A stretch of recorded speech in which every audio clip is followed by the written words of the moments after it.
உங்கள் தங்க நகையை அதிக விலைக்கு விற்கவும் மற்றும் அடகில் இருக்கும் தங்க நகையை மீட்டெடுத்து அதிக விலைக்கு விற்கவும் உடனே அணுகவும். Prime gold hub 9840551787.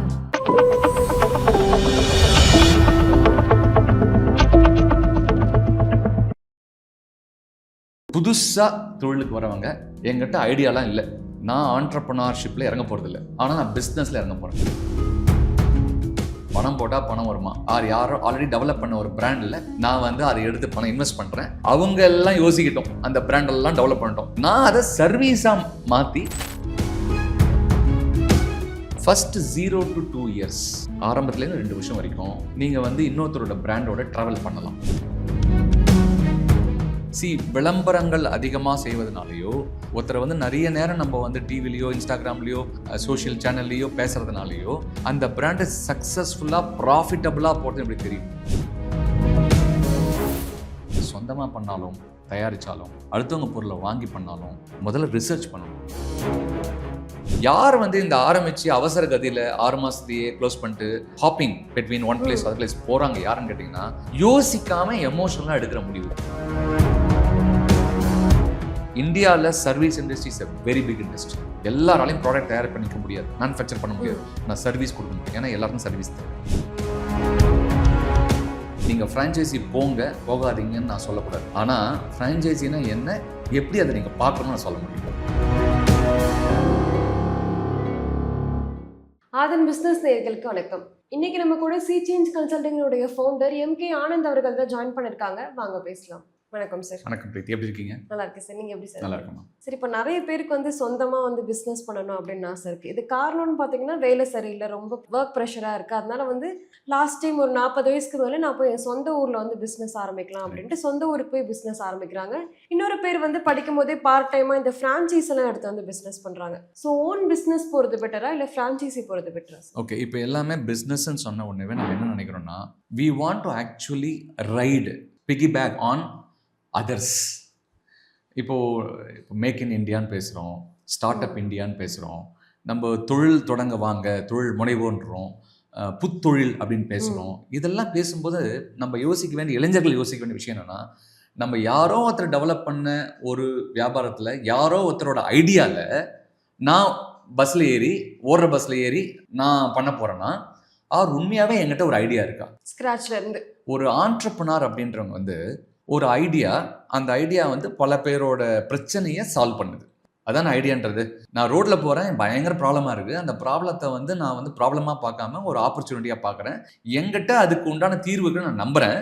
அதுக்கு என்கிட்ட நான் ஒரு ஐடியாவை பிரெயின் ஸ்டார்ம் பண்ணி டெவலப் பண்றேன். அது ஒரு ப்ராடக்ட் ஆகவோ சர்வீஸ் ஆகவோ சேவையாகவோ பொருளாகவோ என்னால் உருவாக்க முடியும் நம்புறேன். அதான் ஆண்டர்பிரினர்ஷிப். இதை தவிர இருக்கிறது என்னன்னு கேட்டீங்கன்னா, காசு சம்பாதிக்கிற ஒரு ஆசை. இது இல்லாம பிஸ்னஸில் வரலாம், அதுவும் வரலாம். அது என்னன்னா, எனக்கு அதெல்லாம் உட்காந்து ஐடியாலாம் யோசிக்கலாம் டைம் இல்லைப்பா. பணம் போட்டால் பணம் வருமா, யாரோ ஆல்ரெடி டெவலப் பண்ண ஒரு பிராண்டில் நான் அதை எடுத்து பணம் இன்வெஸ்ட் பண்ணுறேன். அவங்க எல்லாம் யோசிக்கிட்டோம், அந்த பிராண்டெல்லாம் டெவலப் பண்ணிட்டோம், நான் அதை சர்வீஸாக மாற்றி கன்சியூமருக்கு வாடிக்கையாளர் கொடுத்து அதில் எனக்கு ஏதாவது மார்ஜின் வந்தால் நான் பண்ணுறேன் அப்படின்னு வருது.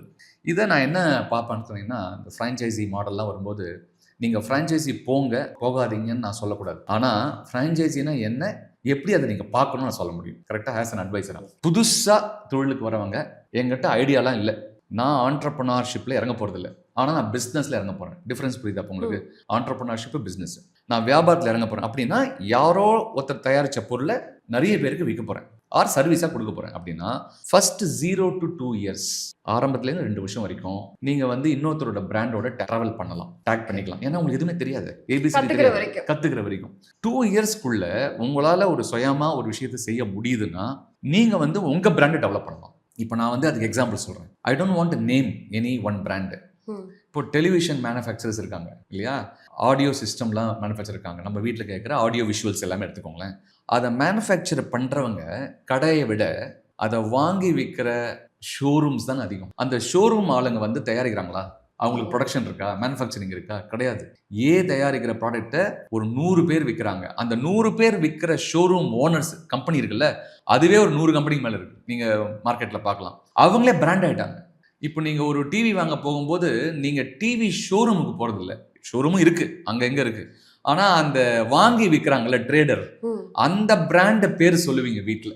ஸோ அப்போ அவங்க என்ன பண்ணிட்டாங்க, அந்த டிவியோ விஷுவல்ஸோ ஆடியோ விஷுவல் ப்ராடக்ட்டோ அதை தன்னுடைய பிராண்ட் எஸ்டாப்ளிஷ் பண்ணிட்டாங்க மார்க்கெட்டில். அது பண்ணுறதுக்கு அவங்களுக்கு 10-15 வருஷம் ஆயிருக்கும். ஆனால் ஆரம்ப காலத்தில் வாங்கி விற்றுருப்பாங்க. ஸோ ஃப்ரான்ச்சைசி மாடல் நான் அப்படி தான் பார்க்குறேன். எடுத்த உடனே ஃப்ரான்ச்சைசி மாடல் ஒரு 22 வயசு பையன் போயிட்டு நான் ஒரு ஃப்ரான்ச்சைசி எடுக்கிறேன், நான் இன்வெஸ்ட் பண்ணுறேன், மாமா கிட்டேருந்து 10 லட்சம் வாங்கி நான் இன்வெஸ்ட் பண்ணிட்டேன், அப்பா கொடுத்தாரு, சித்தப்பா கொடுத்தாரு, வீட்டை விற்றேன் அப்படின்னு பண்ணுறது வந்து விஷயம் தெரியாமல் காலை உள்ள வைக்கிற மாதிரி. ஏன்னா அந்த ஃப்ரான்ச்சைசி வந்து சக்ஸஸ்ஃபுல்லாக போகுதா, அது ஓனர் யாரு, இது வரைக்கும் எத்தனை பேருக்கு கொடுத்துருக்காரு, அவங்கள போய் பார்த்தோமா, அவங்க ப்ராஃபிட் பண்ணுறாங்களா, ஸ்டெபிலிட்டி இருக்கா. ஏன்னா ஃப்ரான்ச்சைசி ஆரம்பிச்சு 2 வருஷம் தான் ஆச்சு. அதில் நான் முதல் கஸ்டமராக போகும்போது எப்படின்னு கேட்டிங்கன்னா, ஒரு 1000 பேரை கொண்டா தான் டாக்டர்னுவாங்க. ஸோ படித்து முடிச்சுட்டு வந்த உடனே ப்ராக்டிஸ் தானே எல்லாமே. ஆனால் தான் ஹவுஸ் சர்ஜன் சொல்லுவாங்க. 1 இயர் அவங்க வந்து ப்ராக்டிஸ் பண்ணிட்டு தான் ரியலாகவே போய் ஆப்ரேட் பண்ணணும், ஆர் பேஷண்ட் தொடணும். அந்த மாதிரி நான் வந்து ஒரு கினிபிக்காக ஒரு R&D எலிமெண்ட்டாக மாட்டிக்க கூடாது யாரோ டெவலப் பண்ணுற ஒரு ஃப்ரான்ச்சைசியில். ஸோ அதனால் செய்ய வேண்டியது ஒன்று தான், you can take franchisee provided உங்களுக்கு அது என்னன்னு முதல்ல தெரியணும்.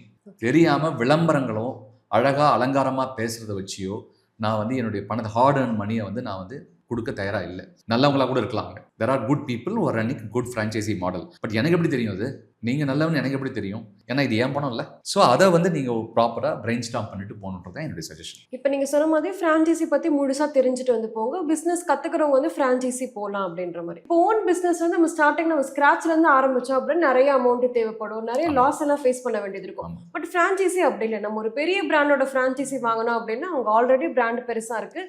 ஸோ அந்தளவுக்கு வந்து நமக்கு ப்ராஃபிட் வரது சான்ஸ் அதிகம். ஸோ இப்போ எப்படி சார் பெட்டராக இருக்கும்? இப்போ வந்து அதான் ஓடுற பஸ்ஸில் ஏறுறது, நானே பஸ்ஸை மேனுஃபேக்சர் பண்ணி ஓட்டுறது ஒன்று இருக்குது, ஓடுற பஸ்ஸில் ஏறி போகிறது.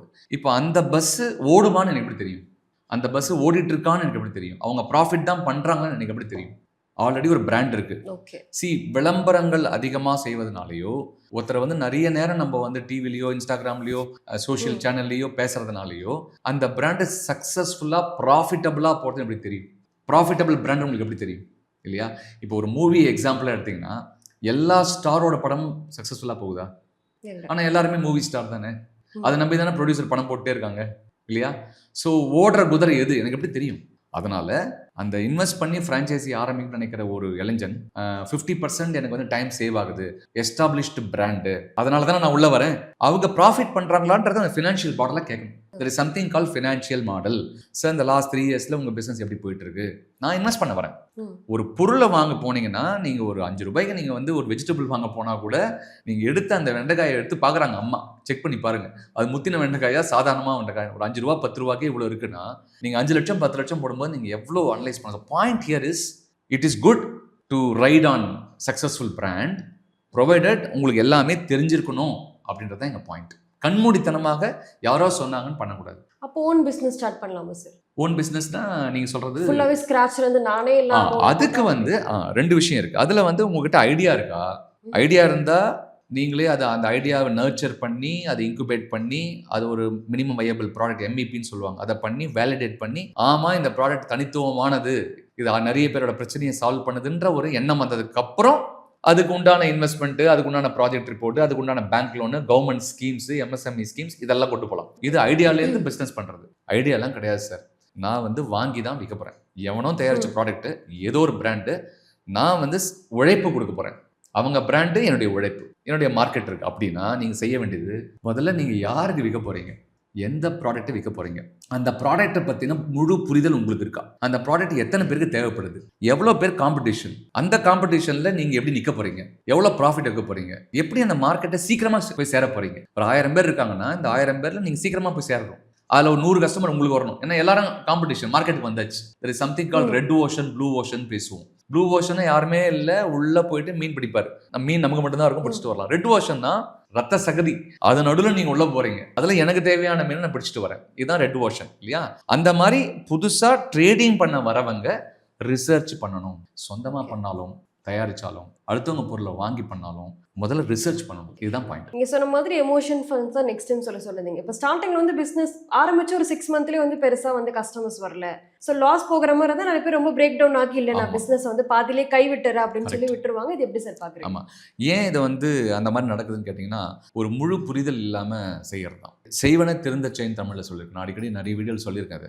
ஒரு விஷயத்தை இறங்குறதுக்கு முன்னாடி நீங்கள் 100 கேள்வி கேட்கணும், 1000 கேள்வி கேட்கணும், உங்ககிட்டே கேட்கணும். மற்றவங்களை கேட்க வைக்கணும். முதல்ல வந்து உங்கள் இயர்ஸ், உங்கள் ஹார்ட், மைண்ட் ஓப்பனாக கிரிட்டிக்கலாக சில கேள்விகள் மக்கள் கேட்க வைக்கணும். இது ஓடுமா, இது தேருமா, இது எப்படி ஓடுன்னு நினைக்கிற, ஒரு ஒரு அப்ஜெக்டிவாக கிரிட்டிக்கலான கொஷின்ஸாக இருக்கும். நெகட்டிவாக தோணும் உங்களுக்கு, நான் எதை பண்ணாலும் சரியில்லைன்ற. வீட்டில் வந்து இந்த மாதிரி கேள்வி கேட்டான்னு வச்சுக்கோங்களேன், நான் எதை ஆரம்பித்தாலும் அது அபசகனமாக பேசுகிறீங்க, எதுவுமே அப்படி கிடையாது.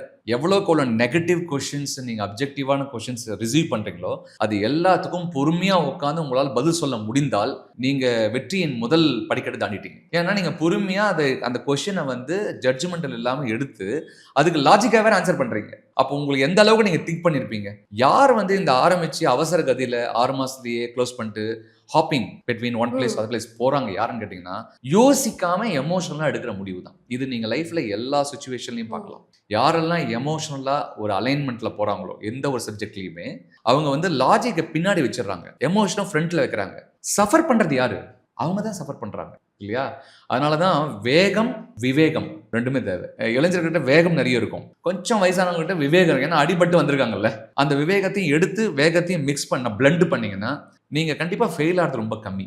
ஃபெயிலியரை நான் ரெடியூஸ் பண்ணணும்னு பார்க்குறேன். எல்லா பிஸ்னஸ் பீப்புள் வராங்க இல்லையா, ரிஸ்க்கை வந்து ரிஸ்க்கை அவாய்ட் பண்ண முடியாது. ரோட்டில் போகிறோம், நமக்கு நாளைக்கு என்ன நடக்கும்னு தெரியாது, யாருக்குமே தெரியாது. ரிஸ்க்கை வந்து நம்ம அவாய்ட் பண்ண முடியாது, ஆனால் ரிஸ்க்கை மிட்டிகேட் பண்ணலாம்.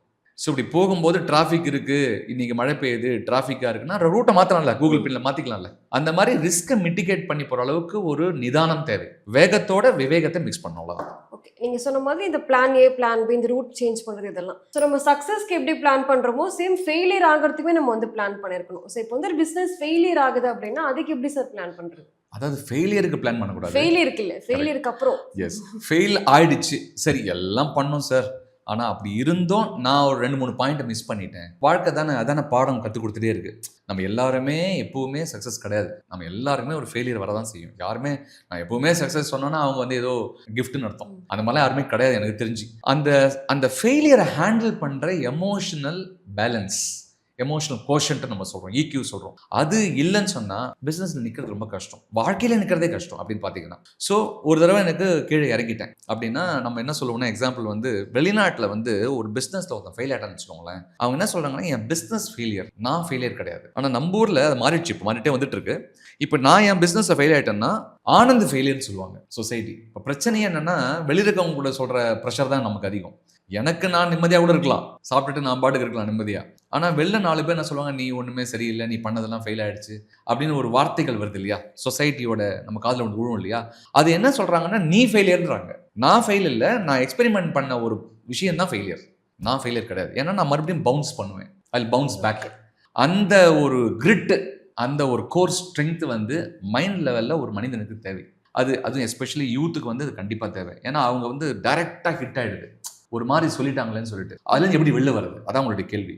ரொம்ப சிம்பிள். என்ன கேட்டிங்கன்னா, நான் பண்ணுற ஒரு விஷயம், நான் சின்ன வயசில் நான் யூத்தாக இருக்கிற காலத்துலேருந்து பண்ண ஒரு விஷயம் என்னன்னா, நான் வந்து தியான பயிற்சி ஃபாலோ பண்ண ஆரம்பித்தேன். என்னுடைய மைண்டை, ஏன்னா விவேகானந்தர் சொல்லாத விஷயம் கிடையாது, உன் மைண்டை நீ ரெகுலேட் பண்ணு, உன் மனம் எப்படியோ அப்படிதான் வாழ்க்கை. ஸோ மனசை வந்து நீ வந்து ரெகுலேட் பண்ணி வச்சுக்கணும், எண்ணங்களை ரெகுலேட் பண்ணி வச்சுக்கணும், நெகட்டிவிட்டியை அவாய்ட் பண்ணி பாசிட்டிவான ஒரு வைப்ரேஷனை வச்சுக்கணும். நண்பர்களே கூட பார்த்தீங்கன்னா கிரிட்டிக்கலாக சொல்லிட்டே இருக்கலாம், அது வந்து என்னுடைய பிஸ்னஸ் சம்மந்தப்பட்ட ப்ராடக்ட்டை கிரிட்டிக்கலாக எக்ஸாமின் பண்ணலாம். ஆனால் நீங்கள் என்ன கிரிட்டிக்கலாக சொல்லக்கூடாதுல்ல.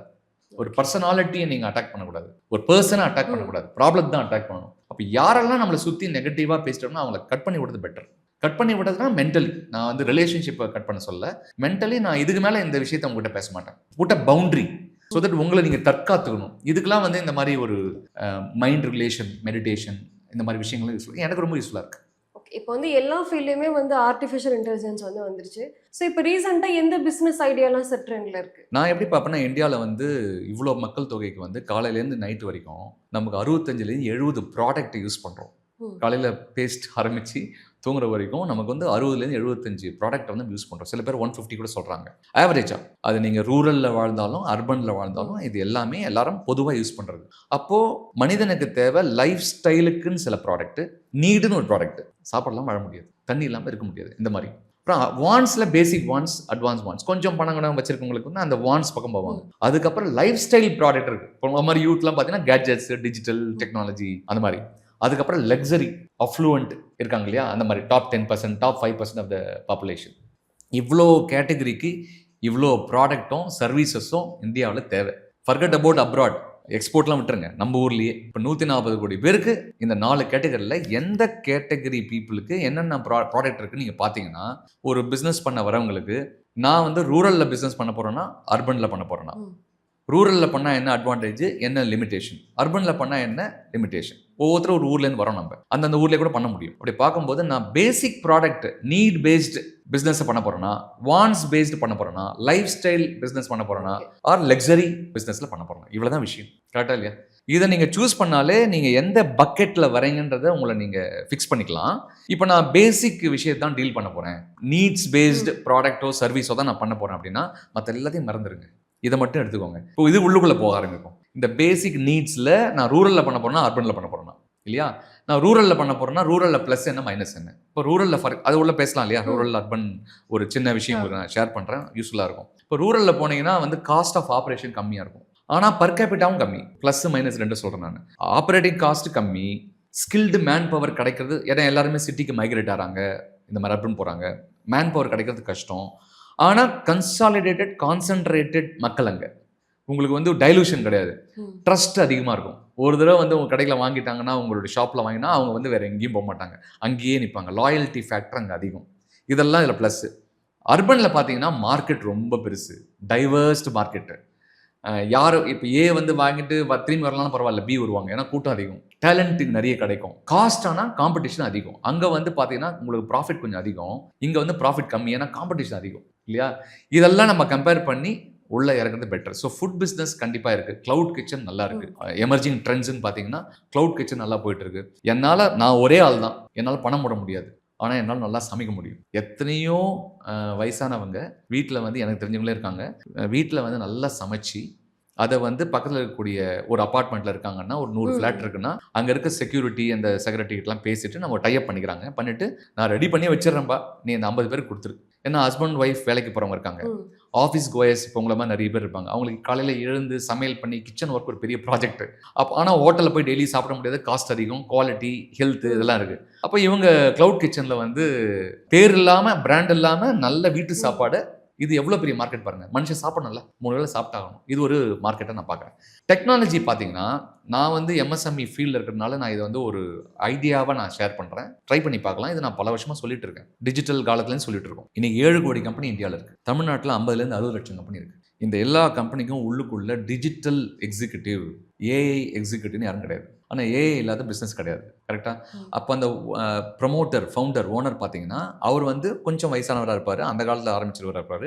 அவர் உட்காந்து இதெல்லாம் பண்ணிட்டு இருக்க முடியாது. ஸோ அவர் டிபெண்ட் பண்ணுற ஒரு மேனேஜரோ ஒரு சூப்பர்வைசரோ அவங்க தான் இருப்பாங்க. ஒரு 10 பேர் வேலை பண்ணுறாங்கன்னா அவங்களும் பார்த்தீங்கன்னா ஒரு 10 வருஷமாக ஒர்க் பண்ணியிருந்தாங்கன்னா அவங்க இந்த டெக்னாலஜி உள்ள வந்திருப்பாங்கன்னு தெரியாது. கம்ப்யூட்டர் தெரியும், பில் போடுவாங்க, அதெல்லாம் தெரியும். ஆனால் சோஷியல் மீடியாவில் வந்திருப்பாங்கன்னு தெரியாது, ஏஐலாம் சுத்தமாக தெரியாது. அப்போது காலேஜ் படிக்கிற ஸ்டூடெண்ட் படிக்கும்போதே இவங்க ஒரு இன்டர்ன்ஷிப் எடுத்துக்கலாம். ஸோ காலேஜ்லேயே சொல்லலாம். இப்போ நான் அந்த சப்போர்ட்லாம் நாங்கள் பண்ணிட்டு இருக்கோம் நிறைய காலேஜில். நான் சேம்பர் ஆஃப் காமர்ஸில் இருக்கேன், அந்த இனிஷியேட்டிவ் ஆரம்பிச்சிருக்கோம். வேறு நேராக காலேஜில் போயிட்டு பிளேஸ்மெண்ட் ஆஃபீஸர்கிட்ட இந்த ஏரியாவில் இருக்கக்கூடிய எம்எஸ்எம்இ ஆர்கனைசேஷன்ஸை இன்வைட் பண்ணி காலேஜில் அந்த ஓனர்ஸ் எல்லாரையும் கூப்பிட்டு நாங்கள் ஸ்டூடெண்ட்ஸ்லாம் ரெடியாக இருக்கோம், உங்கள் கம்பெனிக்கு நாங்கள் ஏஐ எக்ஸிக்யூட்டிவாக வரோம். எடுத்த உடனே ஒன்றும் பெரிய நீங்கள் டெக்னாலஜிலாம் அங்கே டெவலப் பண்ண போகிறது, இருக்கிற டூலை யூஸ் பண்ணாலே போகிறோம், ஆட்டோமேஷன் பண்ணி கொடுத்தாலே போகிறோம், ஒரு சாட் ஜிபிடி இம்ப்ளிமெண்ட் பண்ணாலே போகிறோங்க.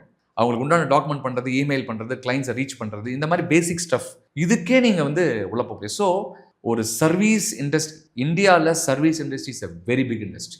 எல்லாராலையும் ப்ராடக்ட் தயார் பண்ணிக்க முடியாது, மேனுஃபேக்சர் பண்ண முடியாது, நான் சர்வீஸ் கொடுக்க முடியும். ஏன்னா எல்லாருக்கும் சர்வீஸ் தேவை. So that's how it goes.